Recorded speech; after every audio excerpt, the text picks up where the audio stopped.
Okay, so welcome to another deep dive. Yes. Today we are diving deep into Shakespeare's The Merchant of Venice. Excellent choice. And specifically, we are focusing on the text And itself. the text itself, yeah.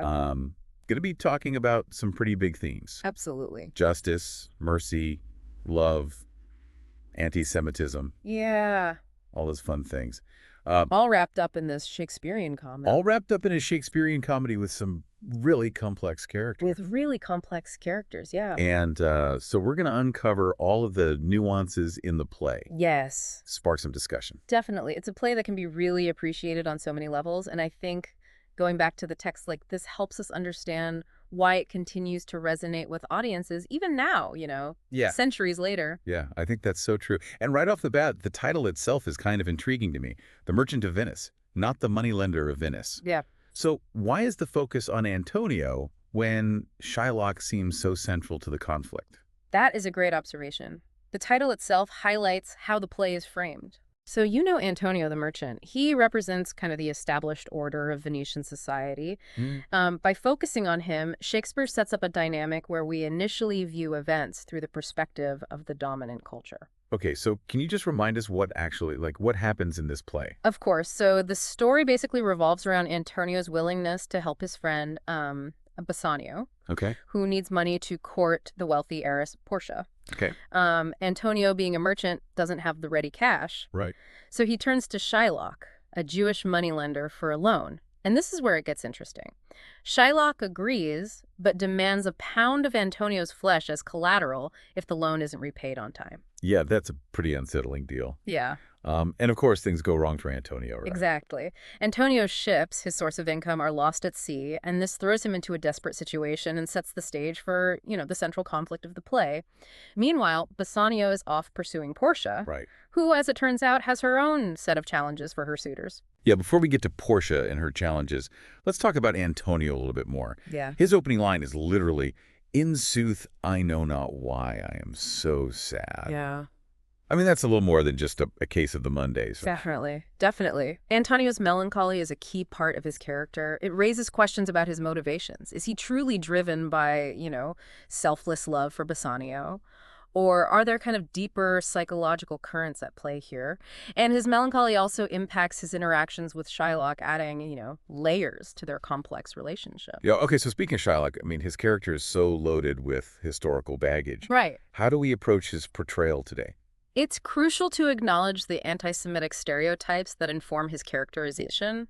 Shylock is often depicted as, greedy, vengeful, and obsessed with the letter of the law. Right. But Shakespeare also grants him moments of profound humanity. Right. His famous "Hath not a Jew eyes" speech, for example, challenges the audience to see him as a fellow human being deserving of empathy. It's in Act 3, Scene 1. Okay, and he says, "Is it so?"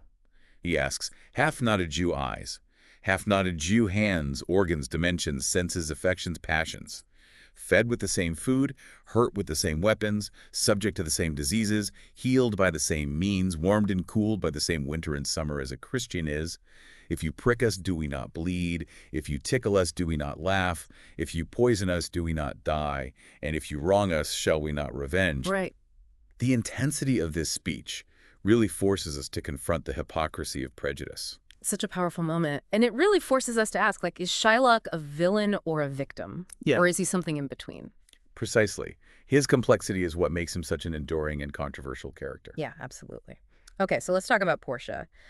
She's often seen as a kind of a strong female character, but she's also bound by the conventions of her time. Right. So how do you see her navigating those limitations? Portia is brilliant, witty, and capable. But she operates within a patriarchal society, that dictates her choices.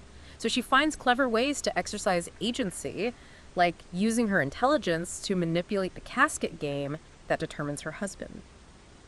But her most striking act of defiance comes when she disguises herself as a male lawyer to intervene in Antonio's trial. Yeah, and that courtroom scene is where everything kind of comes to a head, isn't it? Right. We see that clash between justice and mercy playing out Yeah. in a very dramatic way. Exactly. Shylock demands the fulfillment of the bond, Right. a literal pound of Antonio's flesh. Yeah. He sees this as justice. But Portia, using a clever legal maneuver, argues for mercy, highlighting the inhumanity of Shylock's demand. And this raises questions about what true justice looks like. Is it rigid adherence to the law, Okay. or is there room for compassion within the legal system? And the play doesn't give us easy answers. No, it does not. It leaves us wrestling with those questions. It does. And it's not just about the law either. Right. I mean, we also see themes of love and friendship driving the characters' actions throughout the play. Absolutely. Antonio's willingness to enter into that bond with Shylock stems from his love for Bassanio, and Portia's devotion to her friends is evident in her efforts to save Antonio. So the play really explores the complexities of these bonds, the sacrifices we make for those we love, the ways in which these relationships can be both supportive and challenging. Yeah, absolutely. And I mean, and all of this is delivered in Shakespeare's incredible Oh, language. yes. He moves between poetic verse and everyday prose so effortlessly. Yeah. What are some of the linguistic elements that stand out to you in The Merchant of Venice? One striking feature is Shakespeare's use of blank verse, Okay. which is a form of poetry written in unrhymed iambic pentameter.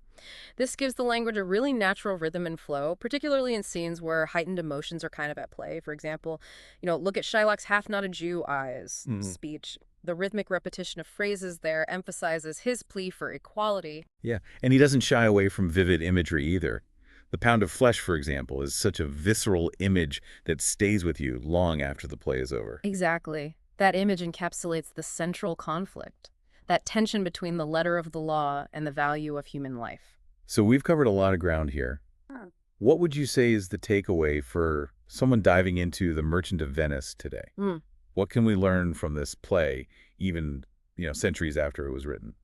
Well, I think The Merchant of Venice holds up a mirror to our own society in many ways. Okay. It challenges us to confront issues of prejudice, to grapple with the complexities of justice and mercy, and to examine the nature of our own relationships and the sacrifices we're willing to make for those we love. Yeah, it's a play that asks really tough questions and leaves us with more than a few things to ponder.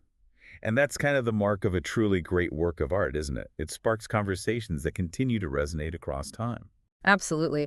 I think as you continue to explore The Merchant of Venice, ask yourself, how does the play speak to contemporary issues of social justice and equality? How has our understanding of anti-Semitism evolved since Shakespeare's time? These are questions that continue to be relevant today. Absolutely.